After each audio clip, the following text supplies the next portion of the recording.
반갑습니다. 캔버스 해양경찰학원 항해술 선생님 임하람입니다. 항해술에 관련된 여러 가지 내용들을 쭉 살펴보고 있는데 오늘은 특별히 해상부표라고 하는 파트를 좀 알아보려고 해요. 여기는 특별히 암기를 좀 해야 되는 부분이죠. 그래서 많은 학생들이 시험 치기 전까지 암기가 안 된 상태로 그냥 시험을 응시를 하는 경우가 있는데 이런 부분들은 확실하게 암기를 해둘 필요가 있습니다. 그래서 이 부분을 한번 정리를 해보려고 해요. 우리가 도로에서 운전을 하다 보면은 수많은 도로 교통 표지판 같은 것들을 볼 수가 있죠. 뭐 일방통행도 있을 수 있고 좌회전, 우회전 여러 가지가 있는데 운전면허를 딸 때 이러한 것들을 예비 운전자가 알고 있는지를 테스트를 합니다. 필기 시험에 조금씩 그런 것들이 랜덤으로 나오게 되는데 바다에도 마찬가지 이런 표지판들이 있어요. 이런 애들을 해상부표라고 이렇게 부르게 되는 거죠. 그래서 실제로 항해사들이 시험을 치는데 해기사 자격증을 따려면 시험을 쳐야 합니다. 거기에서도 랜덤으로 이 해상부표 혹은 이런 표지 이런 것들을 항해사가 읽고 해석할 수 있는가 이 정도를 물어봐요. 바다에 관련된 여러 가지 협회들이 있는데 특별히 지금 얘기를 하려고 하는 해상부표에 관련된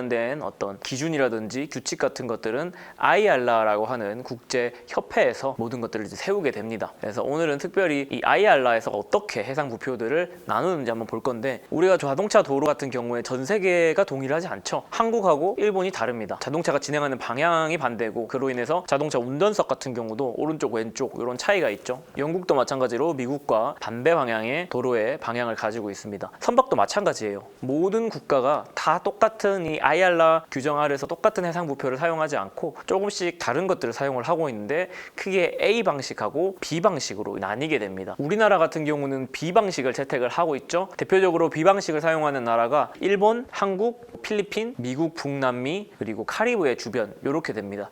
많은 학생들이 이 부분 조금 암기를 어려워해요. 근데 암기하는 법을 알려드리면 일단 A 방식은 방금 말씀드렸던 B 방식을 제외한 모든 국가들이 채택을 했습니다. 그래서 A 방식은 암기하기가 쉽겠죠. 우리가 B 방식만 외우면 되는데 B 방식은 이렇게 생각합시다. 일본이 태평양 전쟁을 일으키죠. 그때 한국이랑 그리고 필리핀을 식민 지배를 하게 되는데 태평양 전쟁에서 결국에는 미국에게 패배를 하게 되고 미국의 군부의 통치를 잠깐 동안 받게 됩니다. 그러고 나서 이제 해방이 되고 나중에는 일본도 다시 자신의 주권을 되찾게 되는데 그 당시에 엮여있던 모든 나라들이 대표적으로 B 방식을 쓰는 나라다 이렇게 이해를 하면은 조금 더 편할 것 같아요. 그래서 미국이 속해 있는 아메리카 대륙과 한국, 일본, 필리핀이 B 방식을 사용한다. 자, 그런데 학생들이 이제 이거 안 그래도 외울 것도 많은데 또 B 방식, A 방식 나눠갖고 따로 외워야 되는 건가 이렇게 조금 곤혹스러워합니다. 근데 이 부분은 많이 어렵지 않으니까 한번 간단하게 저랑 한번 보도록 할게요. 자, 그러면 A 방식, B 방식이 모든 교통 표지판에 다 적용되느냐? 아닙니다. 그렇진 않고 특별히 측방위 표지라고 하는 표지가 있는데 그 애들에게만 적용이 돼요.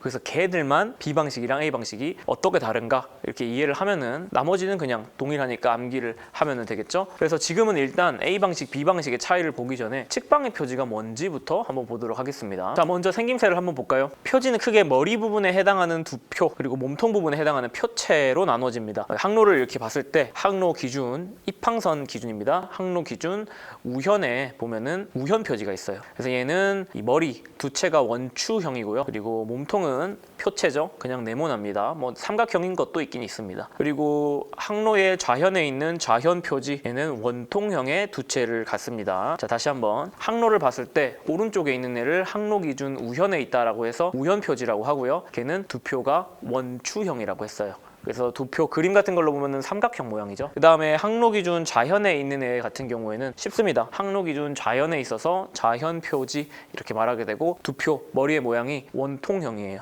그래서 그림으로 보면은 마치 네모난 것처럼 보일 겁니다. 자, 이게 첫 번째 측방위 표지의 종류였고요. 두 번째로 측방위 표지는 어떤 애가 있냐면 자동차 도로로 생각을 해보겠습니다. 아까 전에 우리가 말했던 좌현 표지, 우현 표지 같은 경우는 자동차 도로에서 볼 수 있는 실선이라고 생각을 하시면 돼요. 그래서 얘들은 넘어가면 안 되거든요. 항로에서도 역시 이런 애들을 넘어갈 수 없는 경계의 역할을 하는데 지금 말씀드리려고 하는 이 두 번째 같은 경우는 자동차 도로의 점선이라고 생각을 하시면 됩니다. 대표적으로 좌현 항로 우선 표지하고 우현 항로 우선 표지가 있어요. 그래서 얘들은 우리가 봤을 때 권고화되는 길을 향한 방향을 가지고 있지만 필요에 따라서는 넘어갈 수 있다 라는 거를 기억을 하시고요. 한 가지 더 기억을 해야 되는 게 얘들의 이름입니다. 아까 전에 우현 표지, 좌현 표지는 그냥 항로 기준에 어디에 있다 이렇게 암기를 하면 굉장히 쉬운데 얘 같은 경우는 그런 식으로 이름이 되어 있지 않고 나를 기준으로 될 수 있으면 좌현으로 가라. 그래서 항로 오른쪽에 있는 게 좌현 항로 우선 표지가 되는 거죠. 그리고 반면에 항로 기준 좌현에 있는 애가 나를 기준으로 우현으로 가라 해가지고 우현 항로 우선 표지 이런 이름을 갖게 됩니다. 처음에 언급을 했었던 측방위 표지의 종류 중에 우연 표지, 자연 표지랑 얘들은 어떻게 다르게 생겼냐면요. 딱 한 개입니다. 모양은 완전 똑같거든요. 오른쪽에 있는 애, 항로 기준 우측에 있는 애가 아까 말했던 두 표가 원추형이라고 했던 것과 그리고 좌현 쪽에 있는 애가 원통형이라고 했던 거. 여기에는 차이가 없고요. 단지 색깔에 조금 차이가 있습니다. 몸통에 표체에 보면은 좌현 항로 우연 표지라든지 우연 항로 우선 표지에는 색깔이 칠해져 있는 띠가 띄워져 있어요. 그래서 그 차이를 제외하고는 모두 동일하게 생겼으니까 띠를 가지고서 얘가 우연 항로인지 아니면은 자리를 필요에 따라서 옮길 수 있는 좌현 항로 우선 표지인지를 구분하면 될 겁니다. 자, 그러면은 아까 언급을 했었던 A 방식과 B 방식이 어떻게 다른지를 한번 보도록 하겠습니다. 이거를 먼저 알려면은 선박의 우현등과 좌현등을 조금 알아야 돼요. 우리 회사 법규에서도 나오고 회사 영어 콜레그에서도 나오는데 선박의 우현에는 이쪽이 선박의 우측이다라는 걸 알려주는 녹등, 현등이 달려있죠. 녹색의 현등이 달려있고 선박의 좌현에는